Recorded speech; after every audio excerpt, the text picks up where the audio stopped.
जय जिनेन्द्र। महावीर की यह महागाथा शुरू होती है उनके 27 भाव पूर्व से। नैसार के रूप में जयंती के राजा शत्रुमर्दन के राज्य में मुख्य शिल्पी के रूप में कार्यरत नैसार ने एक बार पूर्ण श्रद्धा भाव से एक जैन साधुओं को आहार गोचरी का लाभ लिया। उन अत्यंत सुंदर और श्रेष्ठ श्रद्धा भाव के फल स्वरूप नैसार गुरु भगवंतों के आशीर्वाद से धर्म मार्ग पर चलते हुए अगले भाव में देव योनि में गया। वहाँ से तीसरे भाव में उस जीव ने भरत चक्रवर्ती के पुत्र मरीचि के रूप में जन्म लिया। मरीचि ने समय आने पर दादा ऋषभ देव से दीक्षा ग्रहण की, परंतु कठिन साधु जीवन को देखकर उन्होंने अपनी सुविधा अनुसार वेशभूषा में कुछ परिवर्तन किया। उन्होंने गर्मी से बचने के लिए छत्र रखा, पैर में खड़ाऊ पहनने लग गए, परंतु श्रद्धा और आस्था पूरी भगवान ऋषभदेव पर ही रखी। एक बार ऋषभदेव प्रभु द्वारा भरत की जिज्ञासा पर बताया कि मरीचि वर्धमान नामक 24वें तीर्थंकर बनेंगे। मरीचि को मालूम हुआ तो वह गर्व से नाचने लगे। मेरे दादा पहले तीर्थंकर है, मेरे पिता चक्रवर्ती है और मैं 24वां तीर्थंकर बनूंगा।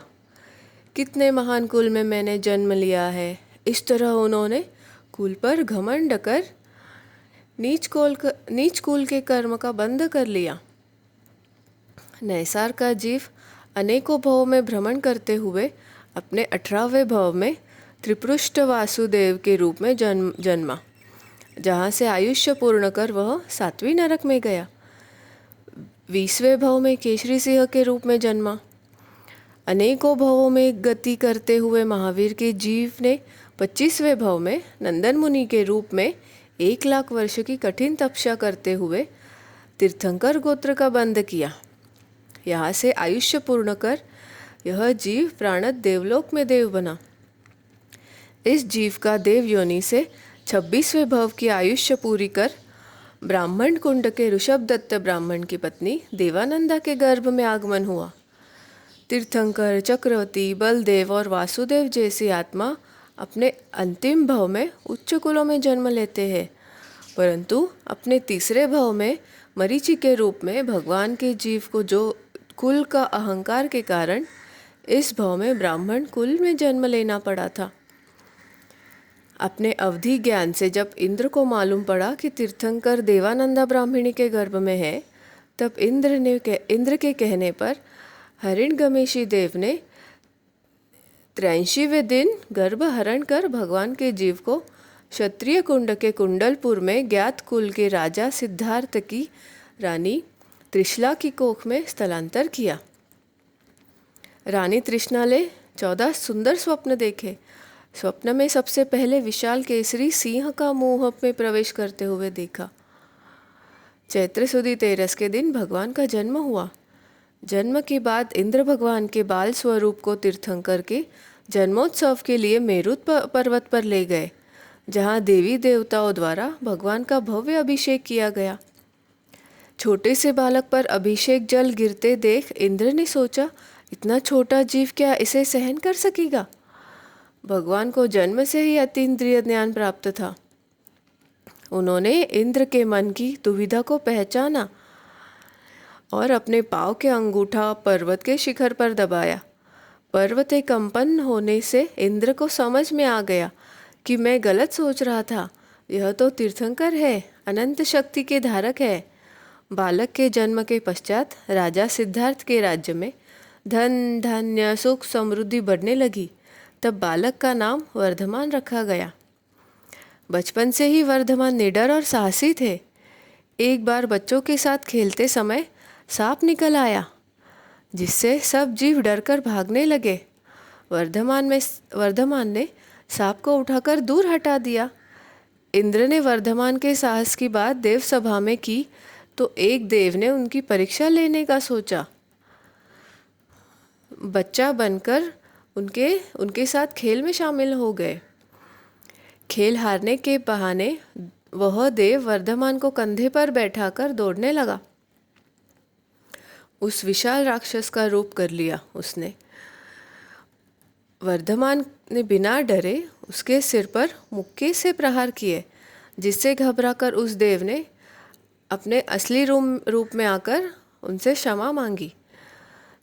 तब सभी मित्रों ने वर्धमान का नाम महावीर रखा। थोड़े बड़े होने पर माता पिता ने उन्हें पढ़ने के लिए पाठशाला भेजा।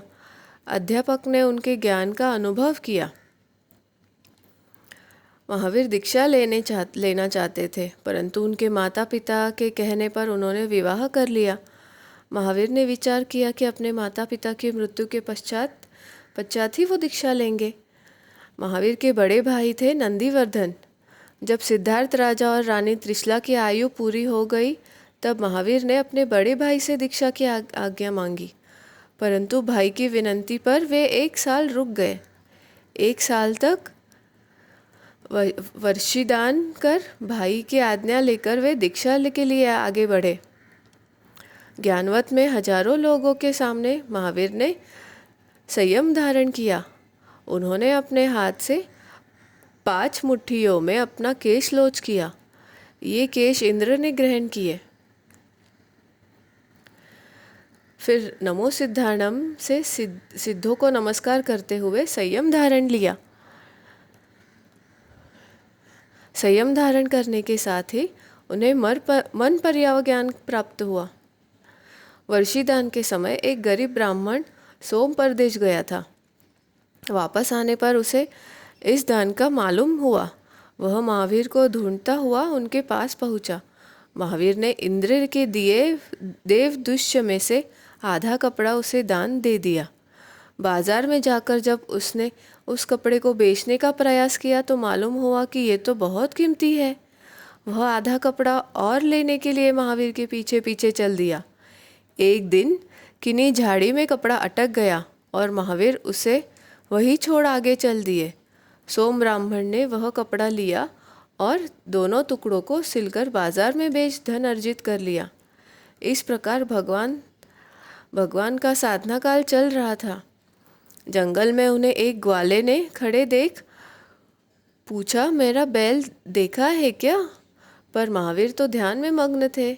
वो ग्वाला थक कर हार कर जब वापस आया तो उसे वही वापस में बैल दिख गया। उसे महावीर पर बहुत क्रोध आया। वह उन्हें चोर कहकर उन पर आक्रमण करने ही वाला था कि वहाँ इंद्र आ गए। उन्होंने उस ग्वाले को कहा कि तुम्हें नहीं मालूम यह राजकुमार वर्धमान है जो दीक्षा लेकर ध्यान मग्न है।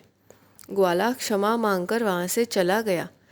इंद्र ने महावीर से निवेदन किया कि हे प्रभु, आपकी साधना काल में अनेकों उपसर्ग आएंगे। यदि आप आज्ञा दे तो मैं आपकी सेवा में रहना चाहता हूँ। महावीर ने कहा, मुझे अपने लक्ष्य अपने पुरुषार्थ से ही प्राप्त करने पड़ेंगे। एक बार एक पेड़ के नीचे महावीर ध्यान में खड़े थे। तब उस पेड़ पर रहने वाली कठपुतना राक्षसी ने उनका ध्यान साधना भंग करने के लिए उनके ऊपर ठंडा पानी डाला, पर महावीर अचल खड़े रहे। महावीर के साधना काल में उनकी साधना से प्रभावित होकर गौशालक नाम का एक तापस उनका शिष्य बन गया और उनके साथ ही घूमने लगा। महावीर के साथ हुए, बहुत कुछ सीखा भी, पर अपने अहंकार के कारण बाद में वह अलग हो गए। उसने अपनी अहंकारवश तीर्थंकर महावीर पर तेजोलेशा का प्रयोग भी किया था। महावीर अपने साधना काल में विहार करते हुए कौशंबी नगरी पहुँचे। एक बार उन्होंने कठोर अभिग्रह किया, जब तक ये 10 बातें पूर्ण नहीं होती मैं भिक्षा ग्रहण नहीं करूँगा। वह 10 बातें कुछ इस प्रकार थी। द्रव्य से उड़द के बाकुले हो, वह सूप में हो, क्षेत्र से देहुली के बीच खड़ी हो, काल से भिक्षा समय बीत चुका हो और भाव से राजकुमारी दासी बनी हो, हाथ में हथकड़ी हो, पैरों में बेड़िया हो और मुंडित हो, उसके आँखों में आंसू हो, तेली की तपस्या किए हो। कौशंबी में राज भिक्षा लेने निकलते और खाली लौट आ जाते। इस तरह 5 महीने 25 दिन बीत गए। वही धन्ना श्रेष्ठी के घर चंदनबाला नाम की राजकुमारी एक दासी के रूप में रह रही थी, जिसे धन्ना की पत्नी ने द्वेष के कारण उसका मुंडन कर तहखाने में बंद कर दिया था। किसी तरह चंदनबाला ऊपर द्वार तक आई थी। उसकी भावना थी कि अपने प्रभु को अपने हाथ से आहार दे। महावीर जब इस तरफ आए तो उन्हें चंदनबाला में सभी अभिग्रह दिखे और वे उसकी तरफ बढ़े। उनको देखकर चंदनबाला प्रसन्न हो गई। महावीर ने देखा कि उसके आंखों में आंसू नहीं थे, तो वे वापस मुड़ गए। उन्हें वापस जाता देख चंदनबाला की आंखों से आंसू निकलने लगे। महावीर पुनः मुड़े और उन्होंने चंदनबाला से आहार ग्रहण किया। देवताओं ने अहोदानम के साथ उद्घोषण किया। इस प्रकार कौशंबी नगर में 5 महीने 25 दिन बाद भगवान ने पारणा किया। भगवान की महान तपस्या से द्वेष करते हुए एक देवता संगम देव ने उनकी परीक्षा लेने का विचार किया। एक ही रात में भगवान 20 भयंकर उपसर्गों के द्वारा प्रयास करने पर भी वह भगवान को विचलित नहीं कर सके और हार कर चले गए। भगवान को अंतिम उपसर्ग एक ग्वाले का हुआ, जिनसे उनके कानों को सूखी लकड़ी से भेद दिया था। इसी प्रकार उपसर्गों को सहते हुए 12 वर्ष 6 महीने 15 दिन के पश्चात भगवान को रुजु बालुका नदी के तट पर केवल ज्ञान प्राप्त हुआ। वे 24वें तीर्थंकर बने। देवताओं ने समोसरण की रचना की और भगवान की प्रथम देशना हुई। भगवान की प्रथम देशना में सिर्फ देवी देवता ही थे, इसलिए कोई भी प्रतिबोधित नहीं हुआ और तीर्थंकर की यह पहली देशना खाली गई। यह आश्चर्य माना जाता है। भगवान के दूसरे समोसरण में महान पंडित इंद्रभूति भगवान को चुनौती देने के उद्देश्य से आए, परंतु उनकी तेज और ज्ञान के आगे समर्पित हो गए। अपने सभी 10 साथियों एवं 84 हजार शिष्यों के साथ उन्होंने भगवान से दीक्षा ग्रहण की। इंद्रभूति अब गौतम बन गए। वह महावीर के पहले गंधर के रूप में जाने जाते थे तथा उनके साथी भी गंधर कहलाए। इस तरह कुल 72 वर्ष की आयु तक महावीर ने जगत का कल्याण किया। पावापुरी में कार्तिक कृष्णा अमावस्या की रात्रि वे निर्वाण को प्राप्त हुए।